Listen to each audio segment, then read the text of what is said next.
নমস্কার বন্ধুরা, চৈতালির হেসেলে আপনাদের সবাইকে অভিনন্দন। আজ আমি থোর বাটার রেসিপিটা নিয়ে এসেছি। কিভাবে তৈরি করছি তাহলে আসুন দেখে নিই।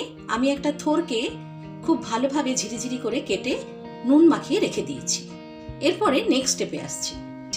এর মধ্যে আমি প্রথমে দিয়ে দিচ্ছি 1 টেবিল স্পুন সাদা সর্ষে, 3টে কাঁচা লঙ্কা, বাদাম 10-12টা।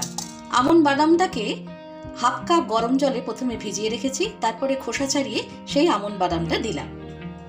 এবার এর মধ্যে দিয়ে দিচ্ছি কুচো চিংড়ি 1 বাটি। চিংড়ি মাছটাকে খুব ভালো করে ধুয়ে পরিষ্কার করে রাখা আছে।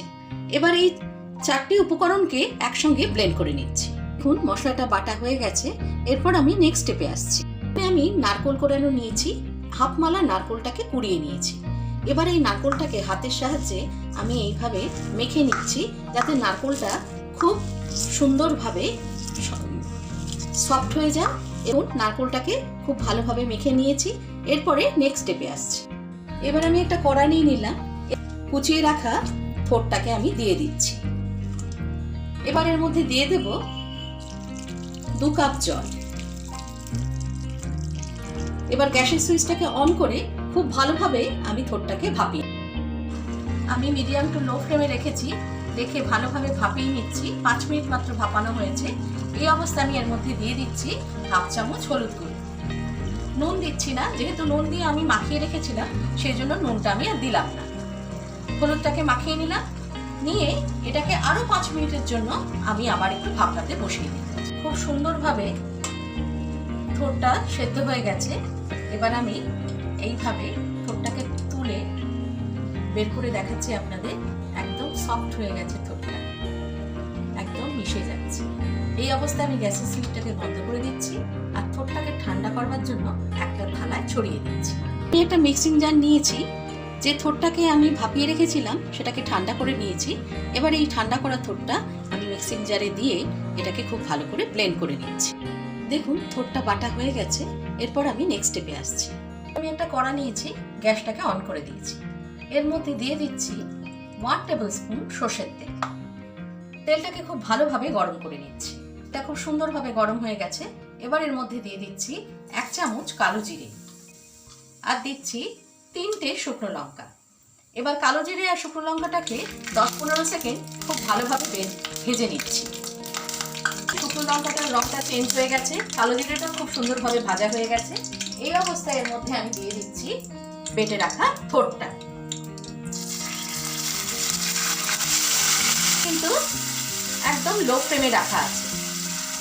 এবার আঁচটাকে আমি মিডিয়ামে করে প্রথমে থোরটাকে 2-3 মিনিটের জন্য আমি ভেজে নিচ্ছি।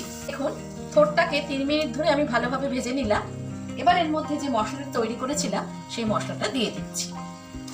এবার এই মশলা সমেত থোরটাকে আবার মিনিট 4 জন্য হাই ফ্লেমে রেখে আমি খুব ভালোভাবে কষিয়ে নিচ্ছি। মিনিট 4 ধরে থোরটাকে খুব ভালোভাবে ভেজে নেওয়ার পরে আমি এর মধ্যে দিয়ে দিচ্ছি স্বাদ মতো নুন, 3-4টে কাঁচা লঙ্কা কুচি।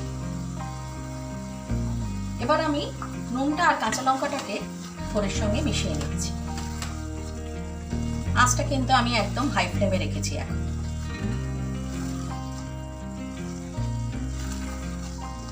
দেখুন থোরটার জলটা শুকাচ্ছে আর আস্তে আস্তে কড়া থেকে ছেড়ে ছেড়ে আসছে। এই অবস্থায় আমি এর মধ্যে দিয়ে দেবো কোরানো নারকেলটা। নারকেলটাও খুব ভালোভাবে মিশিয়ে নিচ্ছি। আঁচটা কিন্তু লো ফ্লেমে রাখা যাবে না, এই সময় হাই ফ্লেমেই রাখতে হবে। হাই ফ্লেমে রেখে ক্রমাগত নারকেলটাকে থোরের সঙ্গে মিশিয়ে যেতে হবে যতক্ষণ না নারকেলের কালারটা চেঞ্জ হচ্ছে।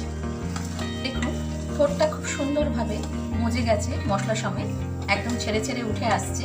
তার মানে খুব ভালোভাবে বাটাটা তৈরি হয়ে গেছে। এই অবস্থায় আমি এর মধ্যে দিয়ে দেবো এখন স্বাদ মতো মিষ্টি। আপনারা যদি মিষ্টি পছন্দ না করেন না দিতে পারেন, নিরামিষ রান্না একটু মিষ্টি দিলে খেতে ভালো লাগে। তাই আমি এখানে হাফ চামচ চিনি দিলাম। চিনিটা দিয়ে আবার থোরের সঙ্গে ভালোভাবে মিশিয়ে নিচ্ছি। আঁচটা কিন্তু এখানে একদম হাই ফ্লেমে রাখা আছে। চিনিটা খুব ভালোভাবে মিশে গেছে। এই অবস্থায় আর কিছু করার নেই, আমি এর মধ্যে দিয়ে দেবো কাঁচা সর্ষের তেল। এখানে 1 টেবিল স্পুন মতো কাঁচা সর্ষের তেল দিলাম। এবার সর্ষের তেলটাকে খুব ভালোভাবে মিশিয়ে নিচ্ছি। দেখুন থোরটা ঠিক কতটুকু হয়ে এসছে, কতখানি দিয়েছিলাম আর কতটুকু হয়ে এসছে, একদম সুন্দরভাবে তৈরি হয়ে গেছে। এই অবস্থায় আমি গ্যাসের সুইচটাকে বন্ধ করে দিচ্ছি আর স্ট্যান্ডিং টাইমের জন্য রেখে তারপরে সার্ভ করব। এইভাবে খুব অল্প সময় তৈরি করে ফেলুন থোর বাটা, যা পুষ্টিকরই এবং স্বাদে একদম ভরপুর। আমার আজকের রেসিপিটা যদি আপনাদের ভালো লাগে, লাইক করবেন, শেয়ার করবেন, কমেন্ট করবেন, সাবস্ক্রাইব করতে কিন্তু ভুলবেন না। খুব ভালো থাকবেন।